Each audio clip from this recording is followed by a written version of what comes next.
Welcome, everybody, to the Healing Place podcast. I am your host, Terry Welbrock, and excited to have with me today Christina Beauchemin. So welcome, Christina. Hi there. How you doing? It's nice to be here. I appreciate having the opportunity. I'm thrilled that you've joined us. And so Let My Legacy Be Love is the name of your website, but it's so much more than that. And I told you right before we started recording, I love when I went to your subscribe for your newsletter and your intro of yourself. So I'm going to read it. So it's author, speaker, truth seeker, an advocate of curiosity, courage, and honesty as a path to personal transformation.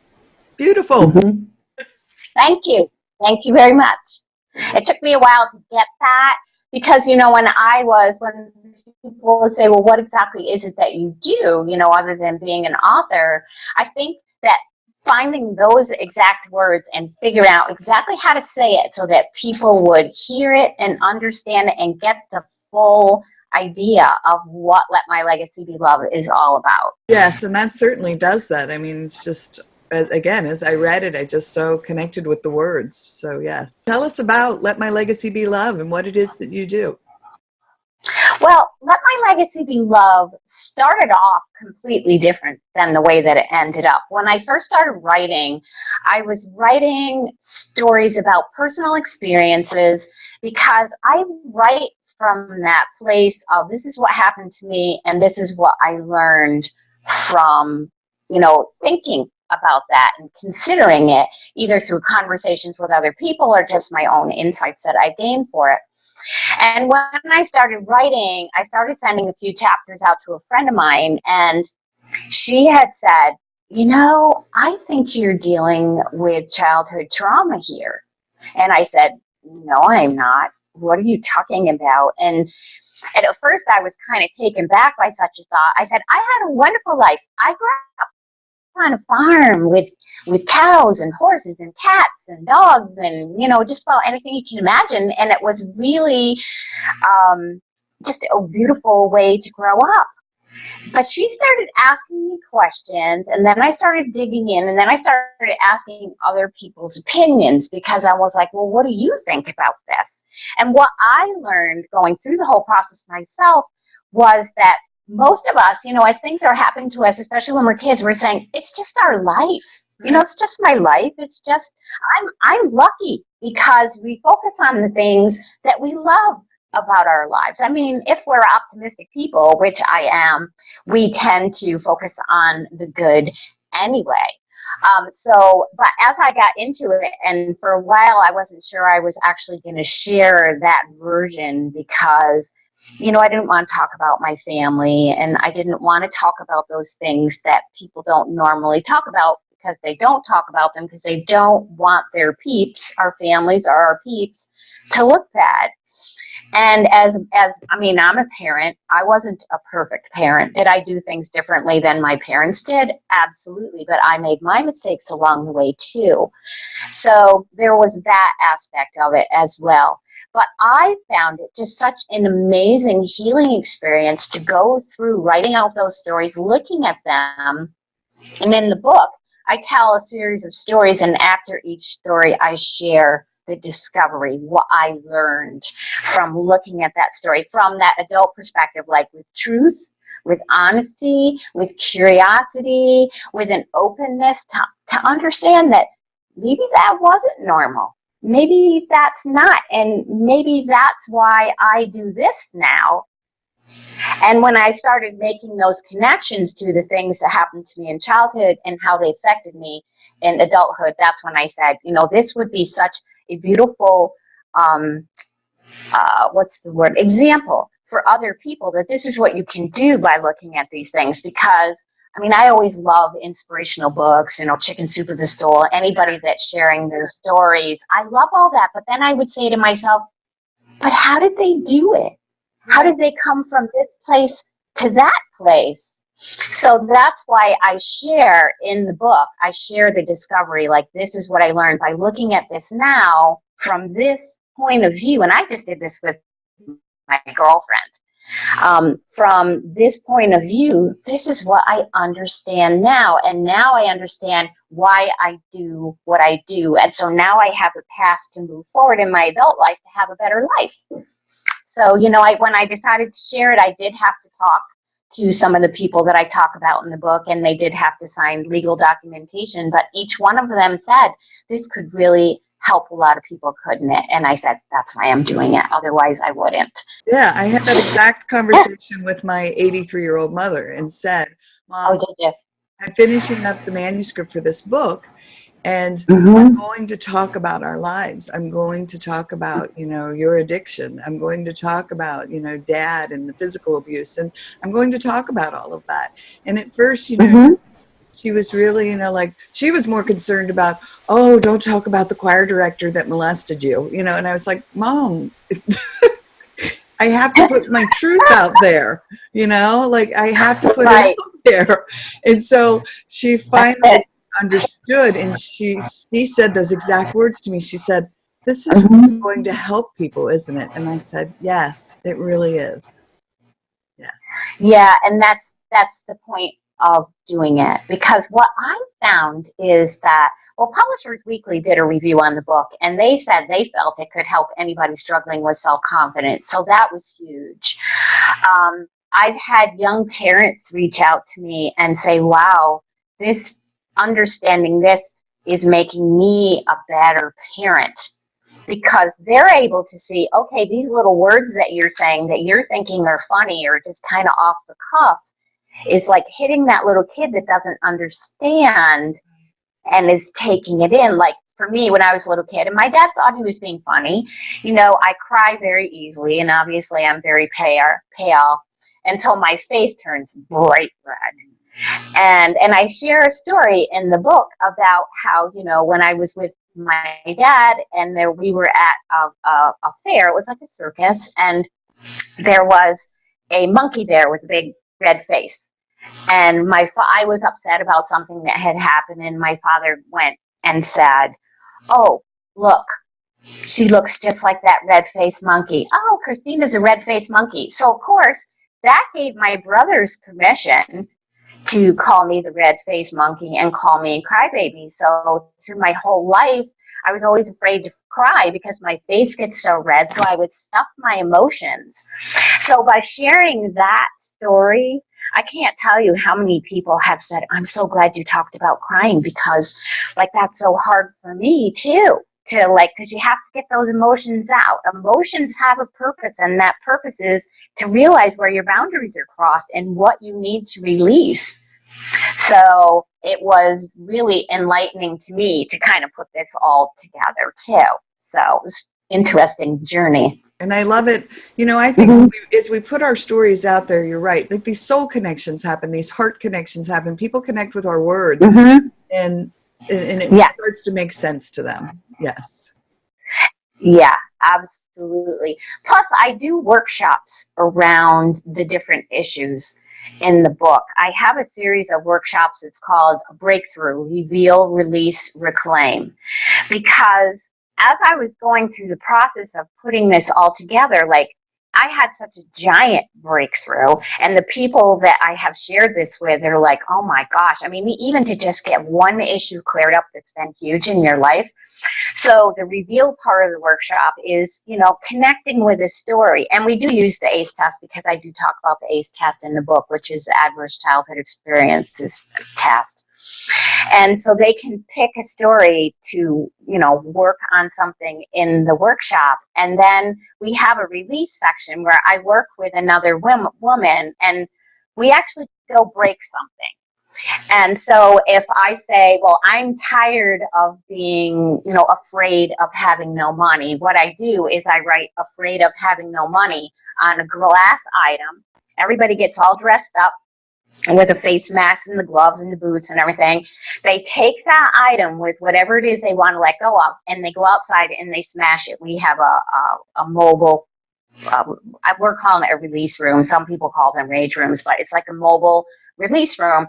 So they go out and they smash that, and with everybody cheering them on, and then they come back and they talk about the experience, And then we have them plant a little plant, you know, and some people say, oh, I'm going to kill the plant. This is the whole point, to nurture that plant as a way to remember to nurture yourself and what you want to heal and what you're working past in your life to have a better life, because it's all about having a better life. And if we don't nurture that, what it is we want, right, we forget about it. But that was a great workshop. Oh, that was really fun. I can't tell you how many workshops I've done that with. Like, oh, that was really a ton of fun, you know, go me. But 2 weeks later, I forgot about it. So that's what the little plant is for. A lot of fun, and people seem to really enjoy them. They enjoy the workshops. They enjoy the information they're getting out of it. So yeah, so it's fun, and they're connecting with what it is that we're trying to do, which is really, really good. So now you do presentations as well. You're a speaker. Yes, I do. I love to speak. Recently, I spoke there was a conference on domestic violence in the area. And they asked me to come and speak because what I present is unleashing human potential through healing the effects of the ACEs. Because in my own life, being able to go in there and see what I was able to release. I mean, to be able to sit here and do this interview with you and not be being terrified and worried I was going to say the wrong thing or whatever, that was huge. So, and to be able to cry and to say, oh, well, you know, I'm a human being. I need to get this out of my body. So much of my own potential was released by doing this. So I've been going out and speaking on that topic. And what really struck me during that conference was those people have to deal with so much trauma every single day. And they are absolutely exhausted. So it was interesting to listen to the feedback that I was getting from them on how this might help their particular populations. They also said, and I thought this was really interesting too, which speaks to that's just my life. They said that some of the absolute worst domestic violence cases are never reported because it's been passed down through generation after generation after generation, and they say it's just my life. It's the way it is at home. Right. This is normal. And this is normal. Yeah, and another thing that they said, there was one woman who was a keynote speaker, and her father had killed her mother. And so when we were talking about this in my presentation, you know, I brought it up. I said, she said very clearly what happened in that house. I said, that led to the killing. I said, did anybody hear it? And they were all looking at each other. There were 60 people in the room. Their eyes are kind of going, I don't know. And I said, she said they couldn't get past their own drama.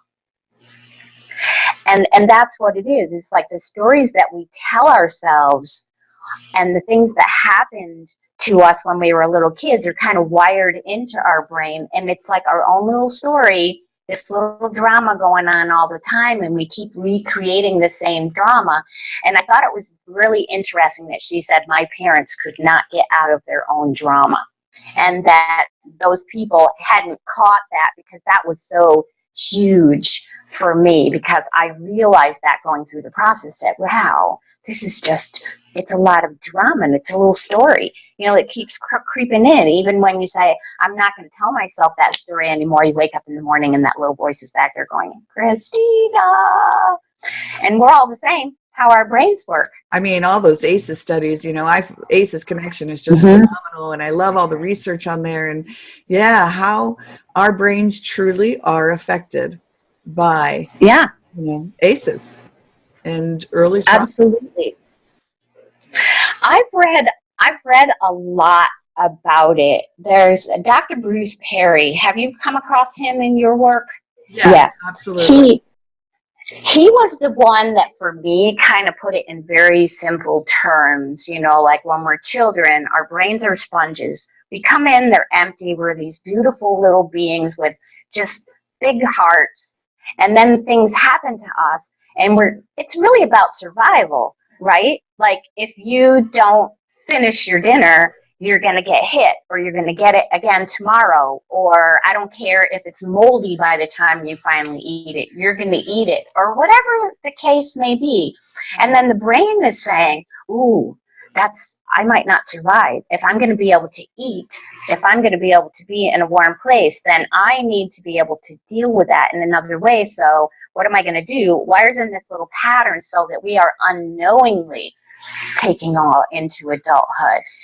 And when I heard him say that the first time, I was like, wow, that is absolutely true. So then I started studying, some of the neuroscience behind it, just because I love to really understand the nuts and bolts of things, kind of how I am. So I've read, so many books on brain plasticity, because I love, well, with my own history, I went through EMDR therapy for 4 years to release all the negative.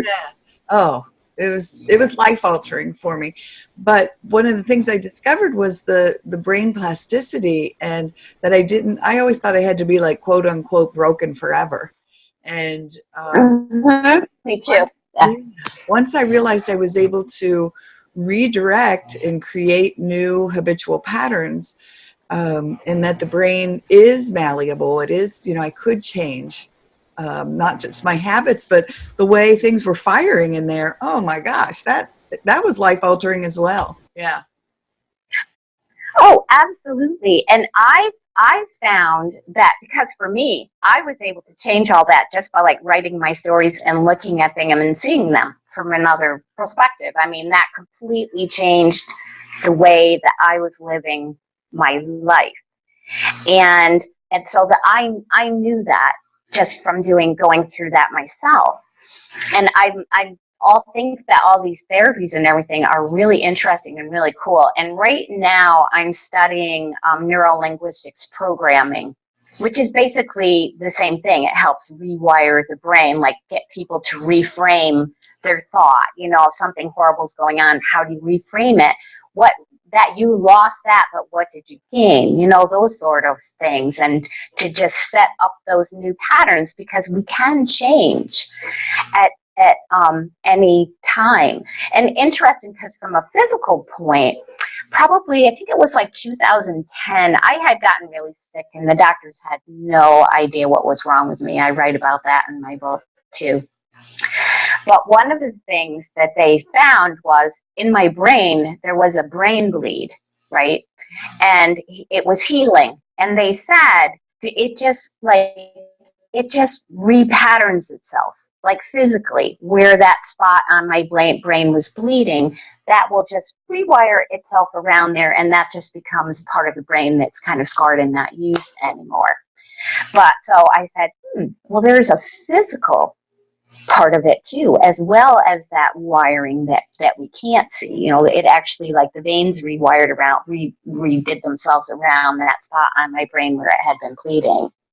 And what a cool way to look at the whole concept of neuroplasticity, in the fact that, when you have a physical injury, it does it. So when we can create new thinking patterns, new habitual patterns, like me was, one of the things I like to talk about is, I had panic attacks, driving on bridges or highways. And so we started to conquer little bridges, a bridge near my home that had a stoplight at the end of it. So if there was traffic, sometimes get stuck in the middle of it. And how horrifying it was when I would have just severe panic attack. So I started to create new thinking patterns and new coping skills, and fill my toolbox, with different coping strategies, and it worked. And now I can be stuck in the middle of that bridge, and I have no panic, no anxiety. So I rewired it. Yeah. It took work. Well, that's it. And I think that a lot of times what I find, I don't know what you find in your work, but I find in my work that people say, oh, that didn't work. And it's something that has to be repeated over and over. And again, I have another funny story around that. I was working with a coach during the point where the book starts. My whole life had just blown up. My second marriage had come to a screeching halt. I lost my job, so I had to try and start a business because I needed to get money in right away because my son was in college. It was like massive, massive stress. And I was very depressed, and I was physically sick. And I was working with a coach at the time, which is interesting. I had only met her once, and she called me up one day and said, I just want to offer you coaching. I'm like, I can't afford to do it right now. And she said, no, you don't understand. I want to offer it to you. Why would you do that? And to this day, she says, I don't know why I did that. But it was a prayer. You know, I had put it out there. It was like, God, I need some help. I don't know what to do. Anyway, one of the tools that she gave me was, she said, I want you to every day say, I love my life. And I said, I can't say that because I hate my life. There's nothing in my life right now that is, I have so much stress, and I don't like who I've become. And, you know, I went down this whole list of why I couldn't do it. She said, just do it. So I took a 3x5 card and I put one on my bathroom mirror, one next to my bed, one on the refrigerator, you know, and one on my computer, so that as I was going through my day, I would see it. And so I would start my day off by saying, I love my life. But when I first started it, I was like, I love my life. You know, and as time went on, I started saying, I love my life. And then, you know, within probably like a year and a half, which sounds like a long time, but by then I had pulled myself out of so much muck that I was like, I love my life. And now I say it all the time, you know, and I laugh about it. That's why that story is so ingrained in my head, because I say to my husband all the time, I just love my life. I'm so blessed. But it started from that place of, I love my life. You know? And I'm going to make a life I love. And it's just very, very funny, you know? But it takes time, and it takes work, and it takes thinking about it and being positive and being okay with making mistakes along the way, and just saying that's part of my humanity. There's even a chapter in my book that's called Again, Really, when I had, you know, come to a place where I realized some stuff, but then I found myself right back in the same old habit again. And what I found was, by admitting that I was off the rails again, it gave me it. Say, wow, look at me. I'm way off the rails.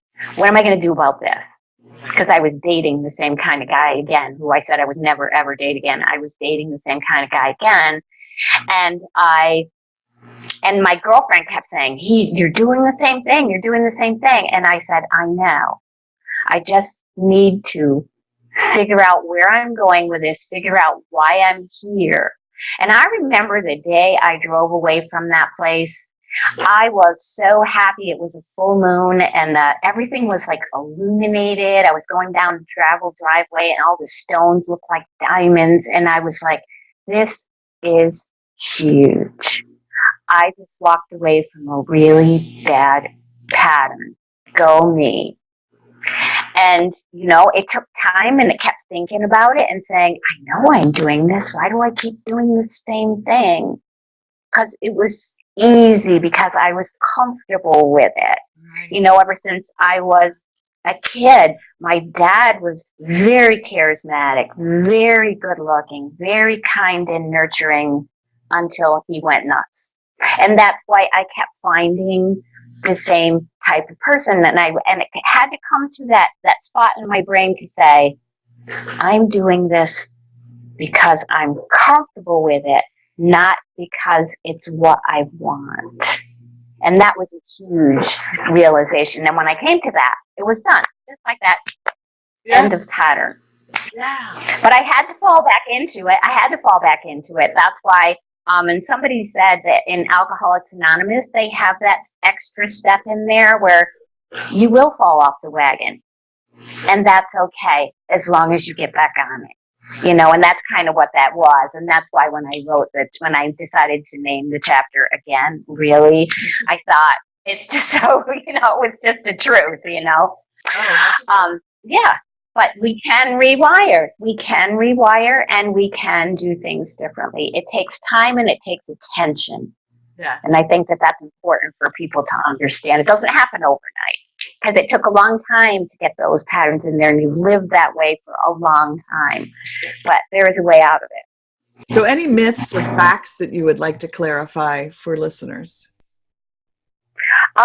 Myths or facts?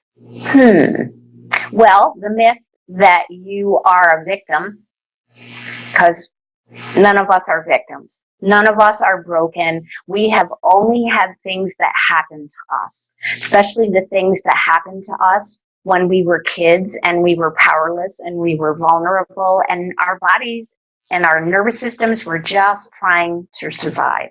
So you're not a victim, and you can change at any time.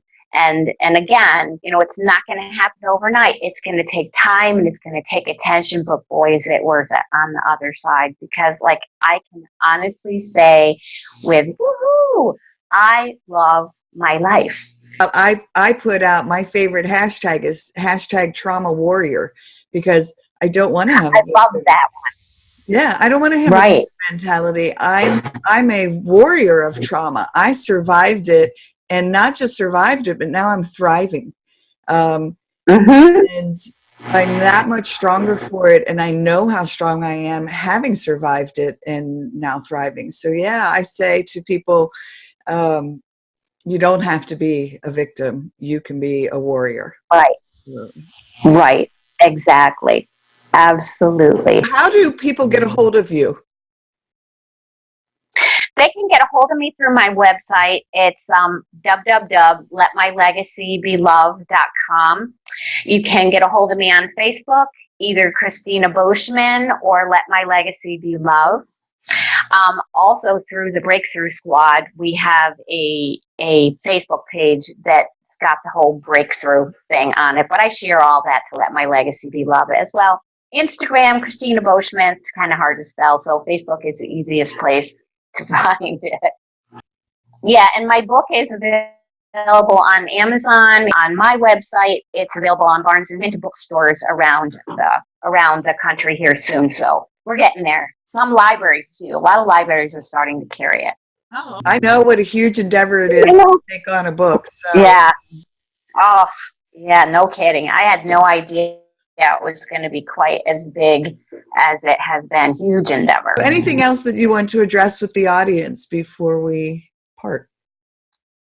I don't think so. Just, you really can be whoever you want to be. So like I said, there are no victims. None of us are broken. We were only the victim of our circumstance at the time, and we can change it. You've changed it. You're a trauma warrior. I did it through just curiosity, honesty, and openness to another perspective. Just be open to what somebody else is telling you. If you're saying, it's just my life, my husband hits me all the time. It's always been that way. It's always that way in my family. Don't buy into that story. I just wanted to thank you again for joining me on air and shining your light of hope, and for all you're doing to help others along their healing journey.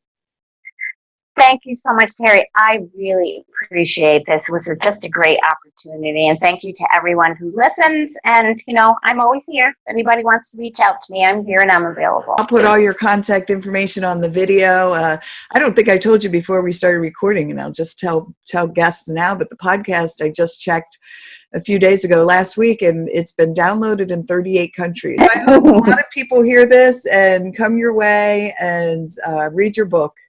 Yeah. Thank you so much, Terry. I appreciate it. Thank you for joining us on the Healing Place podcast. And until next time, remember, be gentle with yourself. Thanks. Thank you. Bye, everybody.